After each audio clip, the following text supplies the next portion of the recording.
দিনগুলো চোখের পলকে যেন কিভাবে কেটে যাচ্ছে।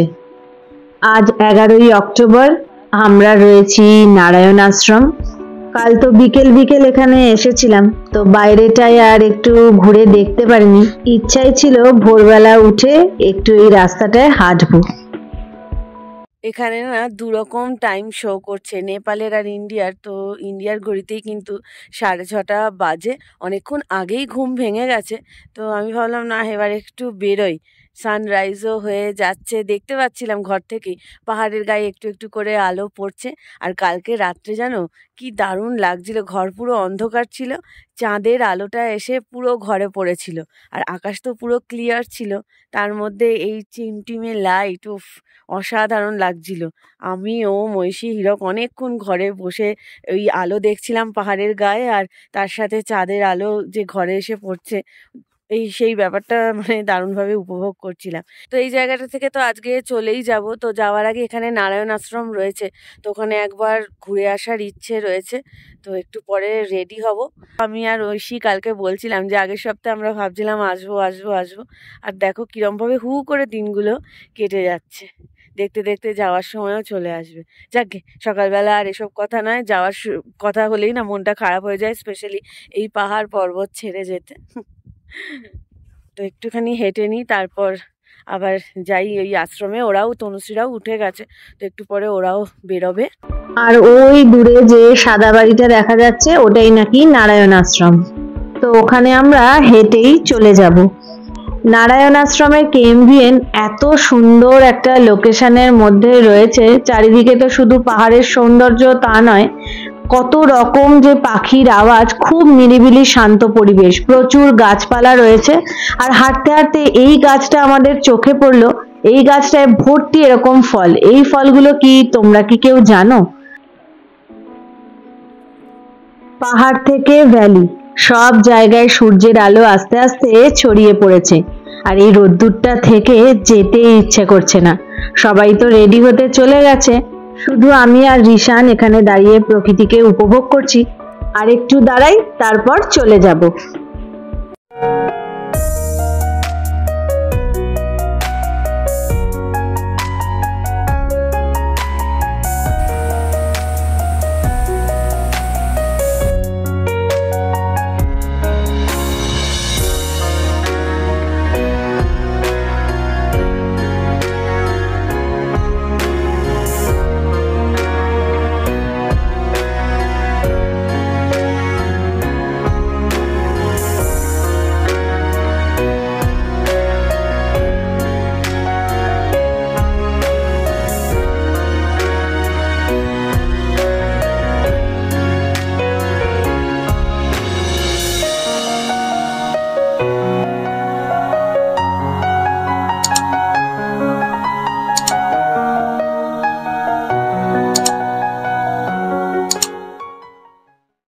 কি হয়েছে জানো, আমি আর রিশান ওখানে দাঁড়িয়ে প্রকৃতিকে উপভোগ করতে গিয়ে এতটাই দেরি হয়ে গেছে, ঘরে এসে দেখি ওরা কেউ নেই, শুধু ওম রয়েছে। ওম এখন ফ্রেশ হচ্ছে, বললো একটু পরে আমি যাব। আর ওরা নাকি আমাদের জন্য ওয়েট করছিল, আর ভেবেছে আমরা নারায়ণ আশ্রম চলে গেছি।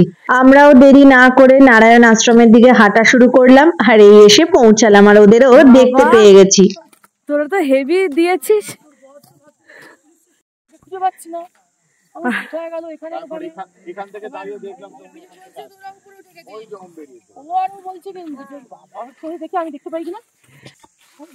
আজকে কি দারুণ, মানে আকাশটাও হয়ে আছে পুরো ব্লু।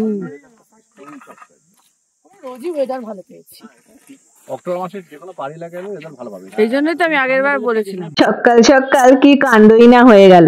এই যে ওমও চলে এসেছে, এবার আমরা নারায়ণ আশ্রমে ঢুকবো। 8,969 ফিটে আমরা রয়েছি।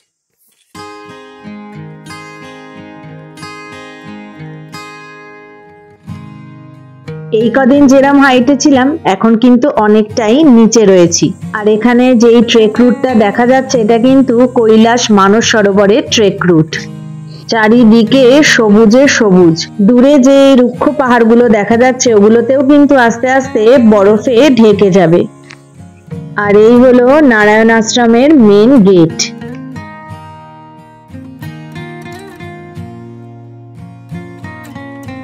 গেট দিয়ে ঢুকেই কত রকমের যে ফুলের গাছ দেখতে পেলাম।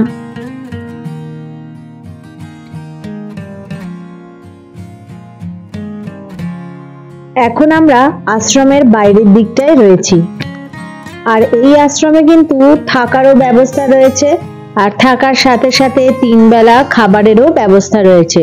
এখানের বুকিং কেএমভিএন সাইট থেকেই হয়। আরো কিছু ডিটেলস পেলে ডেসক্রিপশন বক্সে দিয়ে রাখবো। হাঁটতে হাঁটতে ডাইনিং হলের সামনে এসেছি, যদিও এটা পিছনের দিক। আমরা ভাবছি ঠাকুর দর্শন করে একটু চা খাবো এখানে। আর এখানে কিন্তু সব অর্গানিক খাবার। এই বিনস কিন্তু এখানেই হয়েছে, কিছুক্ষণ আগেই ওরা এই 1 ঝুড়ি বিনস নিয়ে এসেছে। আর এই হলো ডাইনিং এর সামনের দিকটা। ডাইনিং এর সামনের দিকটায় দেখি ওরা যে রাজমার চাষ করেছে সেগুলো সব রোদে রেখে দিয়েছে। এখানে সবাই খুব রাজমার চাষ করে। যেহেতু এটা একটা আশ্রম, সবকিছু টাইমেই হয়, তো এখন 8টা 5 বাজে। ওদের সকালের চায়ের পর্ব কিন্তু হয়ে গেছে, তাই আমাদের চা খাওয়াও হলো না আর। আমরা তাই মন্দিরের দিকেই এগিয়ে যাচ্ছি। আর যেতে যেতে শুনছি মন্দিরও কিন্তু কিছুক্ষণ পরই বন্ধ হয়ে যাবে। মন্দিরের কাছাকাছি আসতেই কত যে নাম না জানা ফুলের গাছ আমরা দেখতে পাচ্ছি, আর তাতে কি সুন্দর সব ফুল হয়ে রয়েছে। আর একদিকে নাকি পুরোটাই গোলাপ বাগান, যদিও এখন আমাদের চোখে পড়েনি। আগে আমরা গিয়ে ঠাকুর দর্শন করে আসি, তারপর আবার আশ্রমটা ঘুরে দেখব। আর এটা হলো প্রধান মন্দির। এই মন্দির বিষ্ণুর।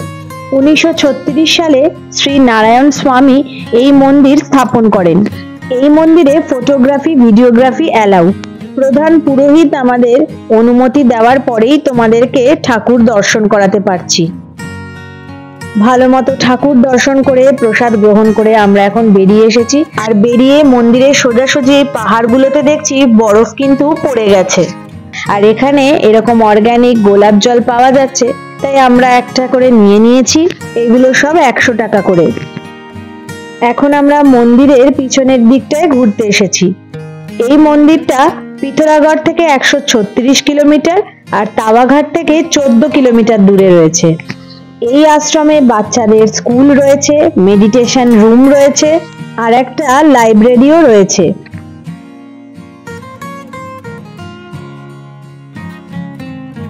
ফুলের বাগান ঘুরতে ঘুরতে আর আশপাশটা ঘুরতে ঘুরতে হঠাৎই দূরে এই গেটটা আমাদের চোখে পড়লো।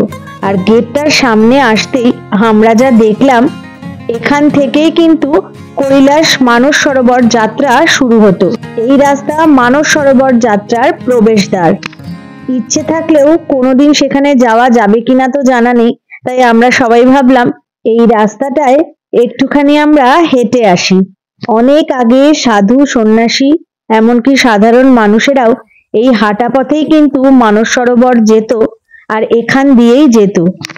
আর আগে যে ওম পর্বত আদি কৈলাস সবাই যাত্রা করত, তখন কিন্তু পায়ে হেঁটেই সবাই যেত। ধারচুলা পর্যন্ত শুধুমাত্র গাড়ি আসতো।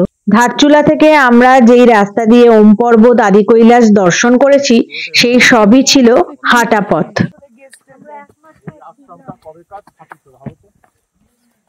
আমরা 1 মাস পর ফিরলাম। সত্যি এসব ভাবলেও কিরকম লাগে। এখন বেজে গেছে 9টা 15। আমরা কেএমভিএন এ ফিরে এসেই একটু কফি খেয়ে নিচ্ছি আর করে নেব এখন ব্রেকফাস্ট। ব্রেকফাস্টে মিক্সড ডাল আর রুটি, তার সাথে ডিমের পোচও দিয়েছিল। এখন তাড়াতাড়ি সবাই স্নান সেরে নিয়ে বেরিয়ে পড়বো।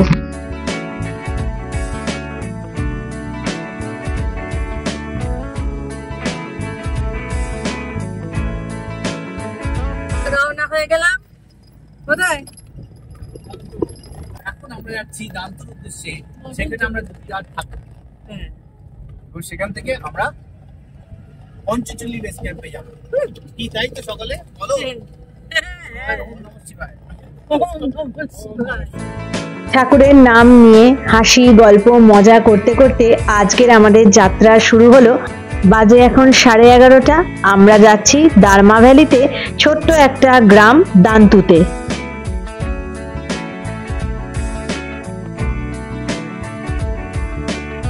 গতকাল কিন্তু এই রাস্তা দিয়েই আমরা নারায়ণ আশ্রম এসেছিলাম, কিন্তু সন্ধে হয়ে যাওয়ার জন্য রাস্তা, পাহাড়, চারিদিকের প্রাকৃতিক সৌন্দর্য তোমাদেরকে তো কিছুই দেখাতে পারিনি। তবে বলেইছিলাম আজকে যেতে যেতেই তোমাদের সাথে সবকিছু শেয়ার করব। নারায়ণ আশ্রম থেকে দারমা ভ্যালির ডিস্টেন্স 62 কিলোমিটার, সময় 2.5 ঘন্টা থেকে 3 ঘন্টার কাছাকাছি লাগবে যদি আমরা কোনো ব্রেক না নিই। কিন্তু আমাদের একটা কোথাও লাঞ্চ করতে হবে, আর সবচেয়ে বড় কথা রাস্তার কন্ডিশনের উপরই কিন্তু সময়টা নির্ভর করে। কালকে অন্ধকার হয়ে আসছিল, অতটা বুঝিনি। এই রাস্তা দেখেছো তো কিরকম সরু, কিন্তু সিনিক বিউটি অসাধারণ। সামনে যে ব্রিজটা আসছে, কাল আমরা ব্রিজের বাদিক দিয়ে এসেছি, আজ আমরা ডান দিকের রাস্তা ধরবো। আর এই বাদিকের রাস্তায় সোজা চলে যাবে দারমা ভ্যালির দিকে।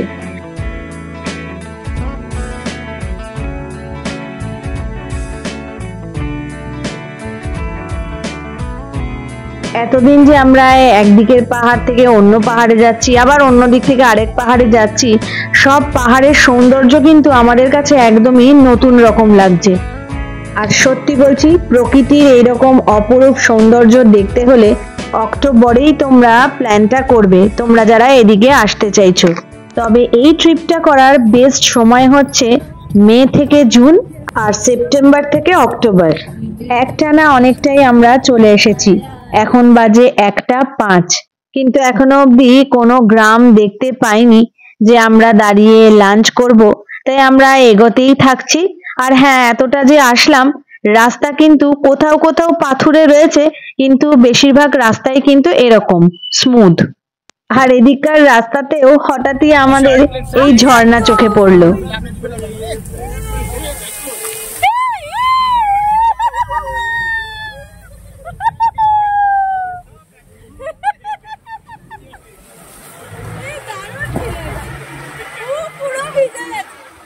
এই ঝর্ণাতেও গাড়ির মধ্যে বসে আমরা কিন্তু পুরোই ভিজে গেছি। বেশ কিছুটা রাস্তা এগিয়ে আসার পর এরকম একটা ছোট্ট গ্রামে এসে আমরা পৌঁছেছি, আর এখানে দেখছি খাওয়া দাওয়ার জায়গাও রয়েছে। এখন বাজে 1:45, আমরা লাঞ্চের জন্য দাঁড়িয়েছি, অনেকক্ষণই দাঁড়িয়েছি। আমরা একটু আশপাশটা ঘোরাঘুরি করছি। এই জায়গাটার নাম কিন্তু আমাদের জানা নেই। দারমা ভ্যালিতে ঢুকে গেছি, এখন এখান থেকে বললে 1-1.5 ঘন্টা মতো লাগবে। ওই জন্য খেয়ে দিয়ে তারপরে আমরা আবার বাকি যাত্রাটা কমপ্লিট করব। আর একটু এখানে হাঁটাচলা করে ঘুরছি। আর এখানে তো এই যে নদীটা বয়ে চলেছে, এটা কি নদী? ধৌলিগঙ্গা না? ধৌলিগঙ্গার সঙ্গে কালী নদীটা মিশেছে যেখান থেকে, সেইখান থেকে আমরা ঢুকে এলাম দারমা ভ্যালি। আচ্ছা, আবার যাওয়ার সময় এটা আবার গিয়ে তাওয়াঘাটে মিশবে, ওখান থেকে আমরা থাকতে পারি। আর ওয়েদারটা সব জায়গায় এত ভালো এখনো অবধি পেয়েছি। ওফ, এই আমি তো যেন বলছি যে অক্টোবর মাসটা পাহাড়ে ঘোরার জন্য না আইডিয়াল। আকাশটা এত নীল রয়েছে, আমি তাই বলছি যে কোনো ফিল্টারের দরকার নেই, এত সুন্দর প্রকৃতিটা হয়ে রয়েছে। আর সত্যি এবারে জার্নি গুলো অসাধারণ, রাস্তাগুলো একটু অফরোড হলেও কিন্তু বিউটিটা মানে সত্যি লেন্সে, তোমাদেরকে তো লেন্সের মাধ্যমেই দেখাচ্ছি, কিন্তু আমরা নিজের চোখে দেখছি না, অসাধারণ লাগছে। এই উত্তরাখণ্ডের এদিকটাও বেশ ভালো। কুমারনের এই সাইডটার বিউটিটা অনেকটা গাড়ওয়াল টাইপ। হ্যাঁ, চলো একটু হেঁটে হেঁটে ওদিকে যাই দেখি। আর আজ কিন্তু অষ্টমী, মামনির সাথে এখানে নেটওয়ার্কটা একটু পাওয়া গেছে বলে ফোনে বাড়িতে কথা হলো। তো মামনি বললো আজকে ভোর 5:30টায় নাকি গিয়ে অঞ্জলি দিয়ে এসছে, তাই এইসবই কথা টথা হচ্ছিল। অষ্টমী নবমী তো একদিনেই পড়ে গেছে। খাবার রেডি, তো খাওয়া দাওয়া সেরে নেওয়া যাক। এই জায়গাটার নাম এক্ষুনি আমরা জানতে পারলাম, উটঠিং। লাঞ্চে ডাল, ভাত, অমলেট, আর তার সাথে পাহাড়ের একদম অর্গানিক ঘি।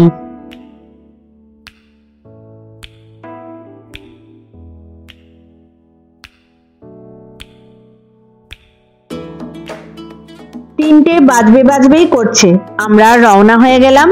আর সামনে দেখো রাস্তায় কাজ চলছে, তাই আমাদেরকে একটু দাঁড়াতে হচ্ছে, আবার কিছুটা এগোতে হচ্ছে। রাস্তা খানিকটা বেশ এরকমই রয়েছে। কিছুক্ষণ অপেক্ষা করার পর ওরা রাস্তা ক্লিয়ার করলো, তারপর আবার আমরা এগোতে থাকলাম।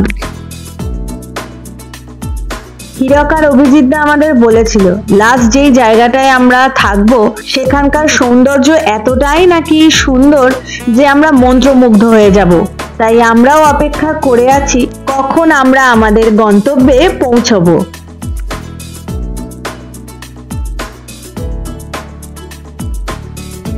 দারমা ভ্যালির উচ্চতা সমুদ্র পৃষ্ঠ থেকে 3470 মিটার। আর দারমা ভ্যালির লাস্ট গ্রাম হলো দান্তু আর দুক্তু। আমরা থাকবো দান্তুতে। কিন্তু পুরো দারমা ভ্যালিতে 12টা ট্রাইবাল গ্রাম রয়েছে। আর রয়েছে এখানে দারমা নদী, নানান ঝর্ণা। আর এই জায়গাটার মেন অ্যাট্রাকশনই হচ্ছে ভ্যালির সৌন্দর্য। আর একটা বিশেষ কারণে দারমা ভ্যালিতে যে আসতেই হবে, এখান থেকেই কিন্তু খুব কাছ থেকে পঞ্চচুল্লি দেখতে পাওয়া যায়। আর ওই দেখো ডান দিকে ভ্যালি কিন্তু শুরু হয়ে গেছে। সত্যি দারুণ লাগছে কিন্তু জায়গাটা। আর ভ্যালির সৌন্দর্য দেখতে দেখতে আমরা এসে পৌঁছালাম দুক্তু গ্রামে। দুক্তুর ঠিক অপোজিটেই যে গ্রামটা রয়েছে ওটাই দান্তু। আর মাঝখানে চলে গেছে দারমা রিভার। তো রিভার পার করেই আমাদের ওদিকে যেতে হবে। দুক্তু গ্রামের মধ্যে দিয়ে আমরা দান্তুর দিকে এগোচ্ছি। আর একটু এগোতেই চোখের সামনে যা দেখলাম বিশ্বাসই করতে পারছি না। এই দারুণ, আমরা হচ্ছে আমাদের পাহাড়। দেখ দেখ তোরা দেখ, আরে দারুণ।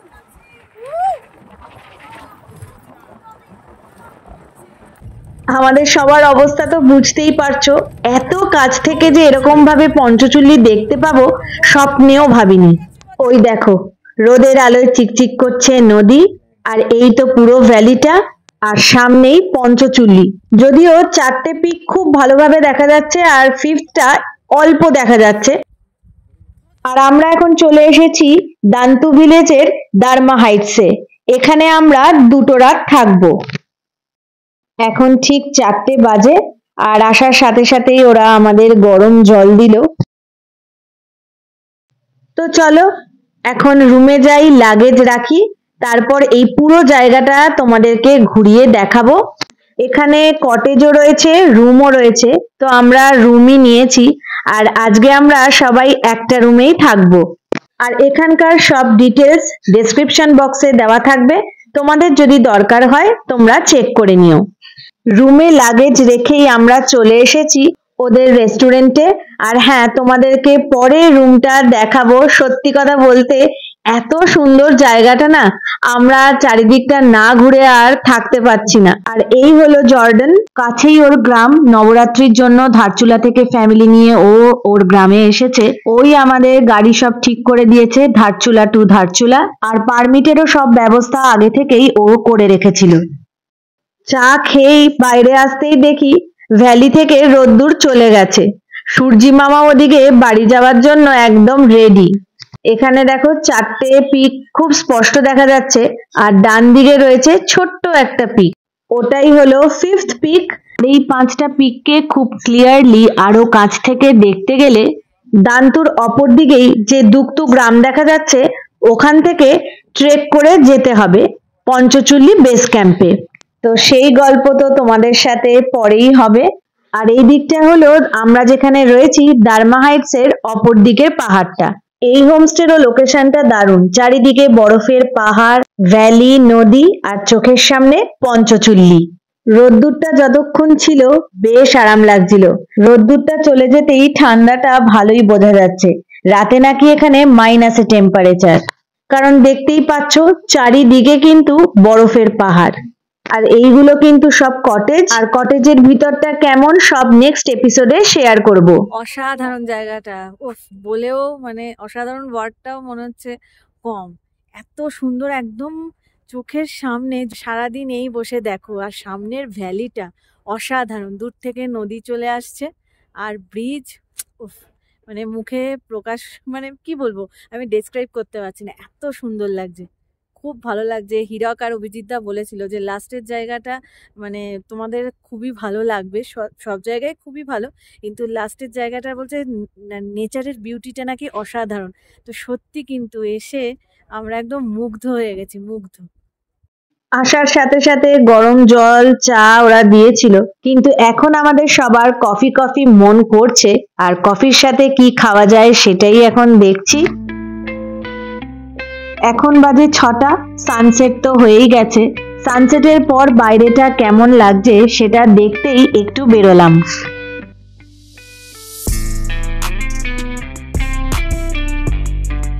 এখনো হালকা আলো রয়েছে, আকাশে চাঁদও উঠে গেছে, আর ওই দূরে দুকতু গ্রামে আলোও জ্বলে উঠেছে।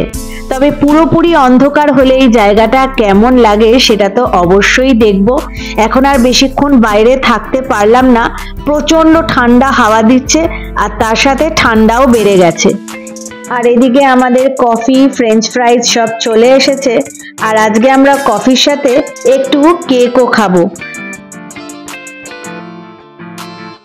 প্রত্যেক দিনের মতো সন্ধ্যাকালীন আড্ডা তো আমাদের জমে ওঠেই, আজকেও ঠিক তাই।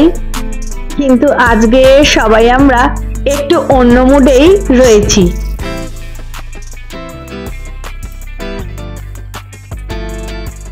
অনেকক্ষণ থেকেই আমাদের মনের মতো সব গান হচ্ছে, আর ঐশী যখন রয়েছে বসে তো থাকা যায় না কিছুতে।